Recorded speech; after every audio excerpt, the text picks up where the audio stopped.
bienvenue à cette édition du journal sur les antennes de Numérica Télévision. La volonté est le moyen de sortir le pays de l'impasse politique, expliquée à une catégorie des femmes leaders du Congo démocratique. Le temps s'y prête-t-il? La réponse à cette interrogation mûrie au parti présidentiel a été livrée à quelques femmes du PPRD, mais dans l'entretemps au MLC, le mouvement pour la libération du Congo, le moment est venu pour mettre en place un front pour le respect de la Constitution.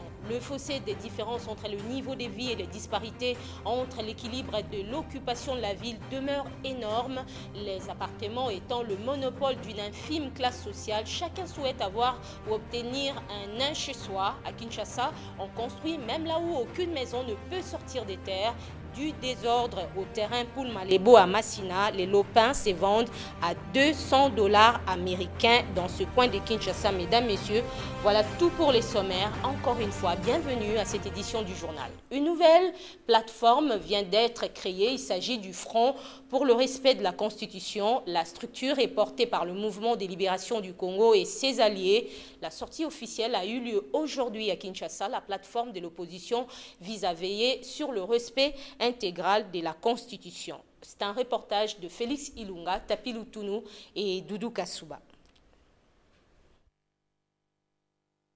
Malgré l'accord politique signé le 18 octobre dernier par la majorité présidentielle, une frange de l'opposition ainsi que quelques associations de la société civile, le mouvement de libération du Congo et ses alliés continuent à exiger l'organisation des élections dans les délais constitutionnels.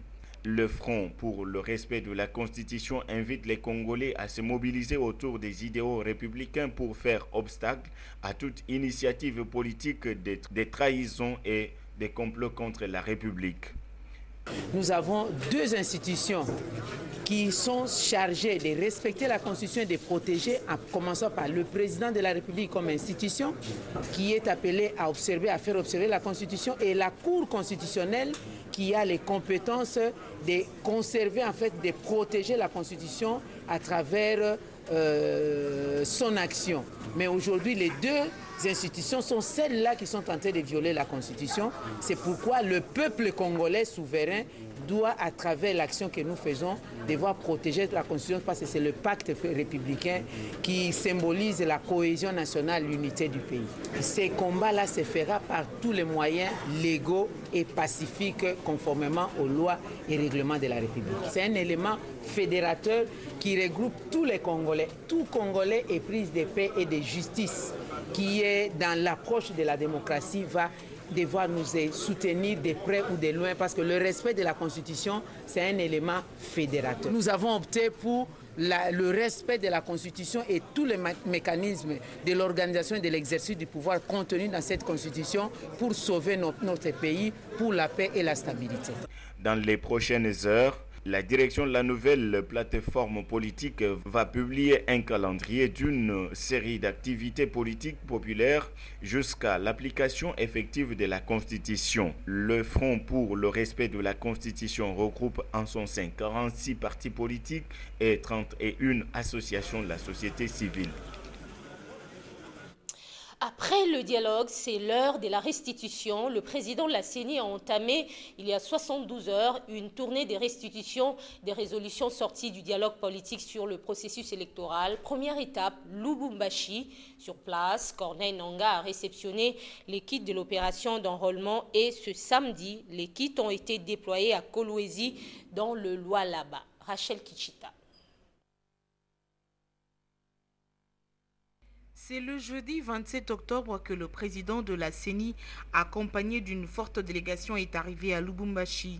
Au pied de l'avion, la délégation est accueillie par le gouverneur du Haut-Katanga. Je viens confirmer en même temps les préparatifs opérationnels de cette opération, en lançant un cadre de concertation, et surtout aussi je vais restituer la présentation que nous avons faite au dialogue, et nous voulons les Louchois pourraient aussi en bénéficier. De l'aéroport, direction le gouvernorat provincial, où la délégation a eu des échanges avec les membres du gouvernement. Il était question de leur dire que demain, les premières rotations d'avions avec les matériels arrivent.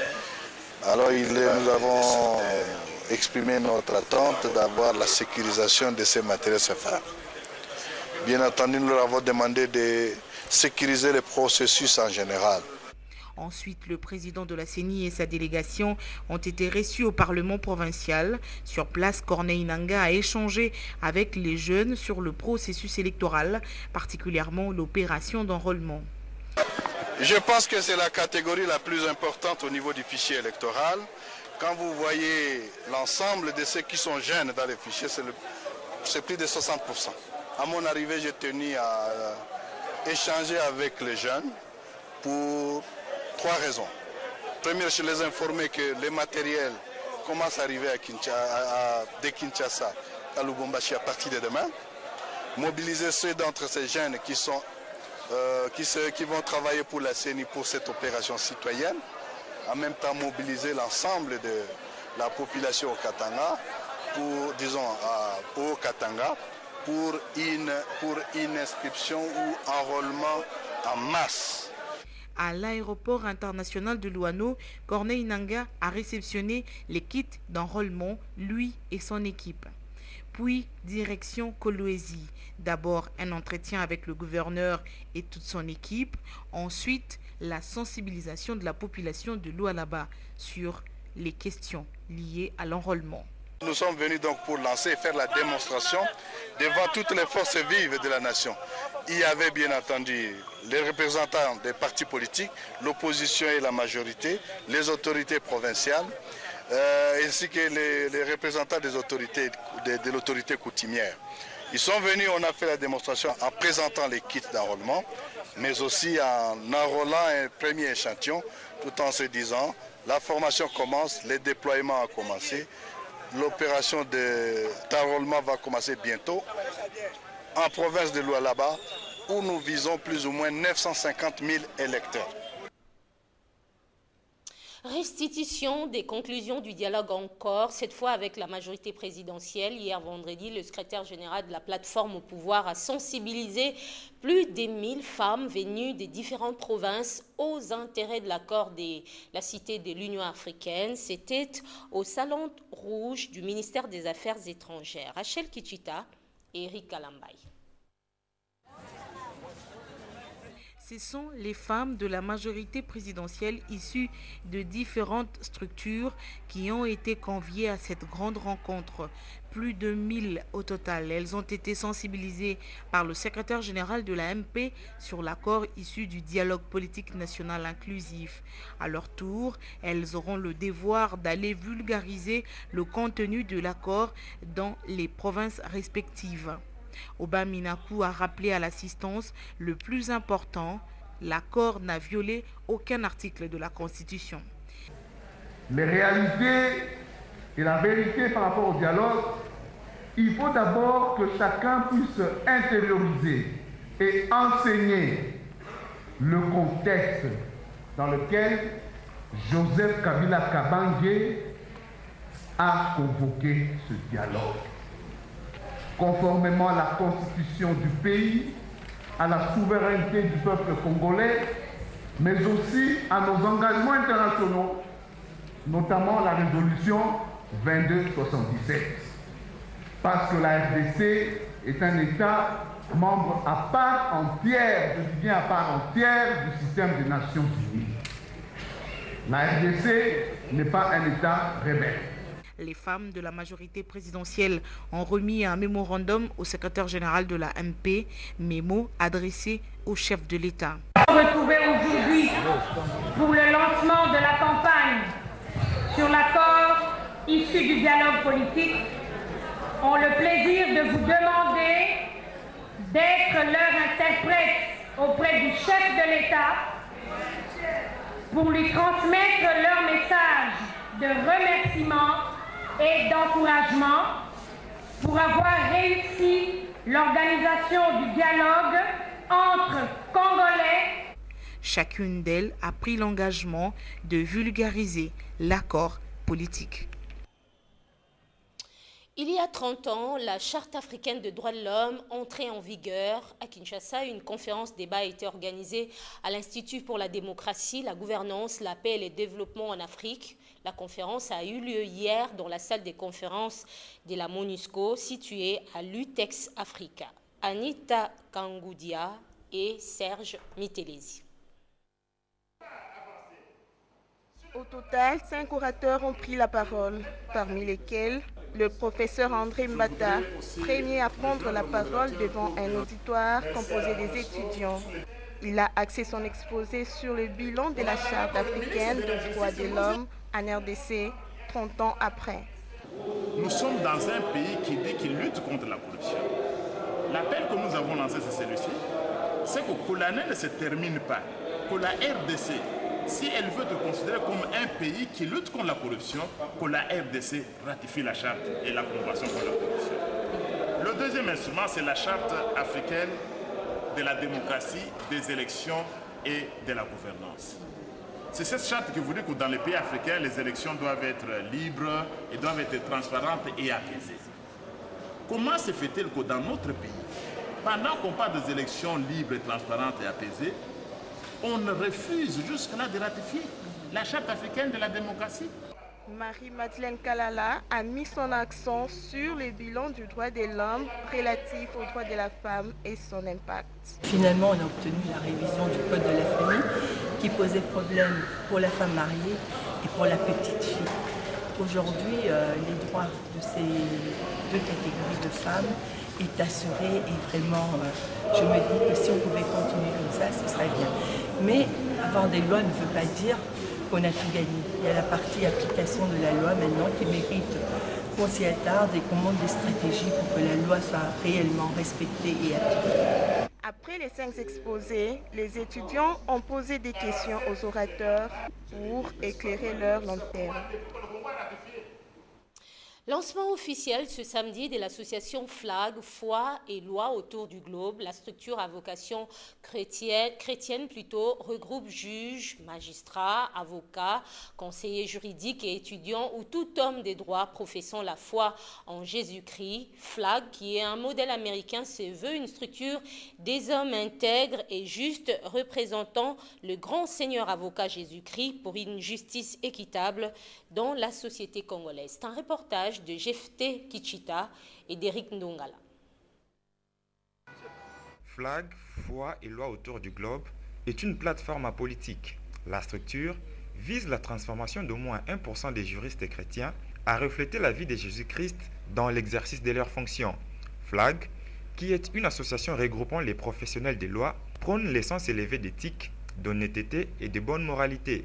Pour atteindre ces objectifs, cette association procède par l'organisation des conférences, des colloques, de cafés chrétiens, des journées de réflexion et toute autre activité scientifico-chrétienne en privilégiant l'intégrité. Effectivement, le 1% peut paraître très peu et même insignifiant, mais dans le domaine de l'intégrité, le 1%, il est énorme. Je sais que ce sera très difficile, mais avec Dieu, encore une fois, nous irons de gloire en gloire, nous ferons de l'exploit et qu'un jour, on dira que ce pays, c'est un pays de justice. J'avais dit dans mon mot, j'ai lancé vraiment une sommation à tous les juristes chrétiens de venir adhérer à FLAG. Oui, c'est possible même, je pense qu'il y a au-delà de ça, mais c'est une association qui vient d'être créée, qui s'appelle FLAG, qui réunit les juristes chrétiens du Congo, sont appelés à se mettre dans cette association justement pour pouvoir s'encourager régulièrement, s'édifier régulièrement pour voir comment les juristes chrétiens peuvent améliorer l'administration de la justice dans notre pays. Il est possible d'être avocat, magistrat, juriste chrétien dans ce pays. Il est possible d'être compétent, il est possible d'être intègre. Lorsque l'on est conscient, si vous voulez, de son appel dans la société, on doit pratiquer la justice. Depuis sa création, l'association a déjà organisé 3 conférences internationales, notamment en Allemagne, à Hong Kong et en Afrique du Sud. Mesdames, Messieurs, on a clôturé hier dans la soirée la 2e édition de l'Optimum Forum axé sur le capital humain. Les assises ont permis d'identifier différents problèmes qui minent les secteurs de l'emploi, surtout en ce qui concerne la main-d'œuvre qualifiée. Parmi les résolutions, les participants ont décidé, par exemple, la refonte, ont décidé dès la refonte du système éducatif, mais aussi la formation continue au sein des universités. C'est un reportage de Hermione Yonvou et de Doudou Kassouba. La République démocratique du Congo livre sur le marché de l'emploi près de 40 000 diplômés par an. Mais la main-d'œuvre attendue dans les entreprises ne correspond pas souvent au cursus du candidat. Pour ce faire, les participants à la deuxième édition de l'Optimum Forum ont résolu une meilleure adéquation entre formation et emploi en vue de contrer la pénurie des main-d'œuvre qualifiées. Le Congolais est talentueux. Nous avons plein de jeunes gens qui sont là en train de voir des initiatives. Notre plus grande richesse, ce n'est pas le sous-sol, je le répète. Ce sont les ressources humaines. Imaginez que ne fût-ce que 10% des 70 millions de Congolais sont formés et prêts à travailler. Je pense que c'est avec ça que nous allons avoir le boom économique que nous attendons tous. Le professeur Daniel Moukoko, vice-premier ministre honoraire, a estimé pour sa part que les entreprises devraient posséder des informations exhaustives et régulièrement actualisées sur le marché du travail. Au directeur des ressources humaines pour l'Afrique d'Ecobank, des renchéries qu'il faudrait anticiper les besoins en qualification et en compétences. Nous avons un pays qui a un potentiel humain énorme. Et ce potentiel humain, c'est le moteur du développement. On doit pouvoir l'éduquer, le canaliser pour le besoin stratégique du pays dans les futurs. Ce qui manque, à mon avis, c'est que les projets du pays, les domaines qui doivent apporter le développement du pays, les entreprises privées, les gouvernements doivent mettre les ressources nécessaires pour préparer les hommes à pouvoir gérer ces domaines qui vont développer les pays demain ou qui vont assurer le développement et la pérennité du pays demain. Nous pensons que la RDC est un grand pays qui sera le pays émergent et le pays qui sera réellement moteur, locomotive en Afrique et dans le monde dans les années à venir. Il faut que dès maintenant, nous développons les expertises et les compétences nécessaires à ce statut auquel nous envisageons atteindre. Bravo. La soirée était sanctionnée par la remise du prix Optimum de l'entrepreneuriat local reçu par Médecins de Nuit. Médecins de Nuit qui abat un travail de titan face à ces tableaux sombres du secteur de la santé. Le paludisme emporte tous les jours des vies humaines en République démocratique du Congo. Le ministère de la Santé publique a lancé l'opération de retrait des moustiquaires imprégnés d'insecticides dans plus de 200 sites à Kinshasa. La distribution s'effectue dans des structures sanitaires et autres sites accessibles aux communautés.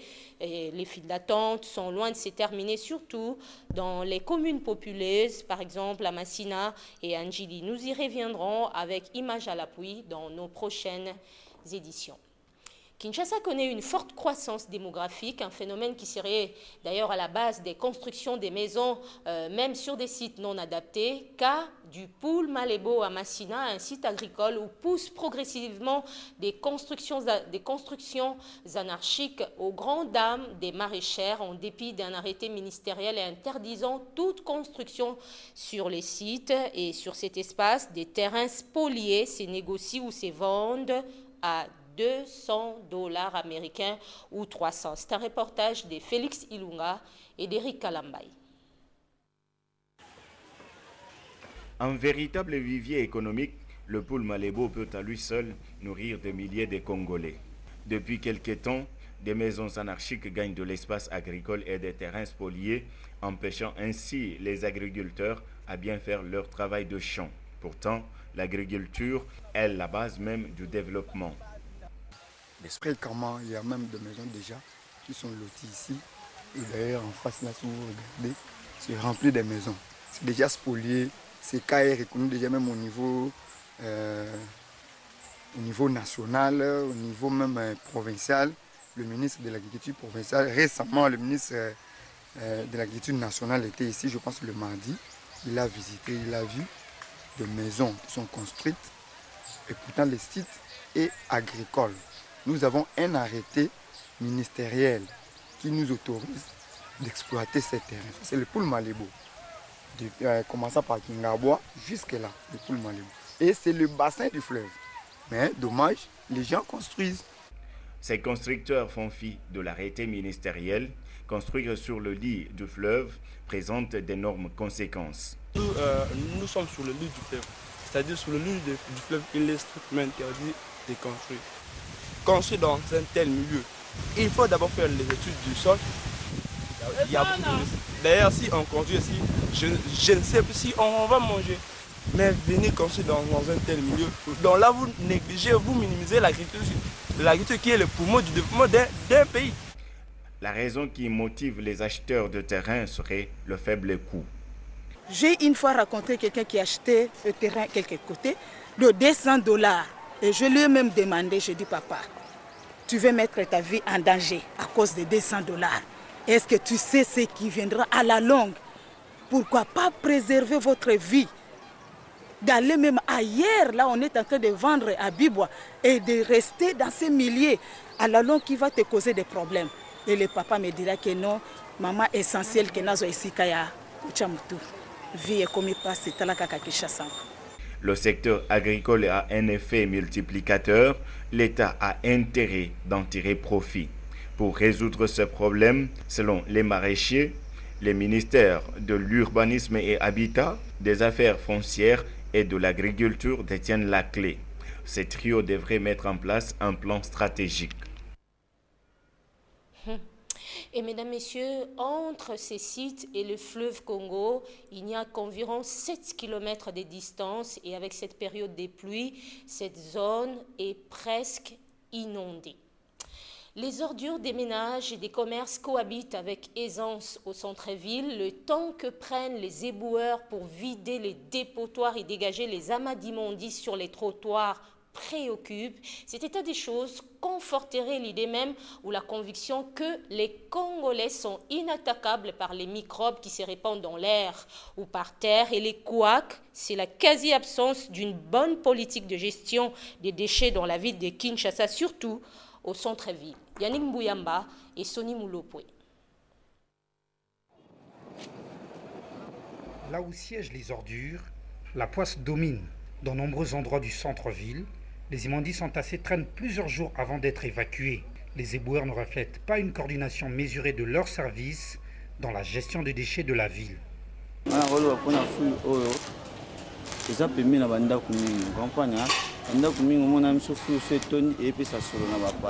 Cette crasse se trouve juste à proximité des maisons d'habitation 17 hommes et ça indispose. Et puis pour avoir accès à ces installations, il faut payer. C'est très difficile.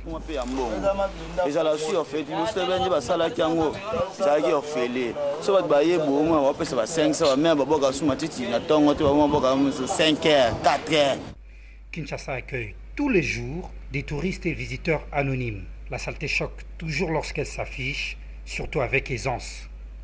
On a une évacuation sur le quartier. Nous avons un quartier, tout le monde comprend. Solo, il y a malade. C'est impossible de vivre dans cet endroit. Ça sent mauvais. Ça nous indispose, ces immondices. Ceux qui gèrent ces stations ne veulent pas évacuer cette crasse. Et cela nous expose à des maladies.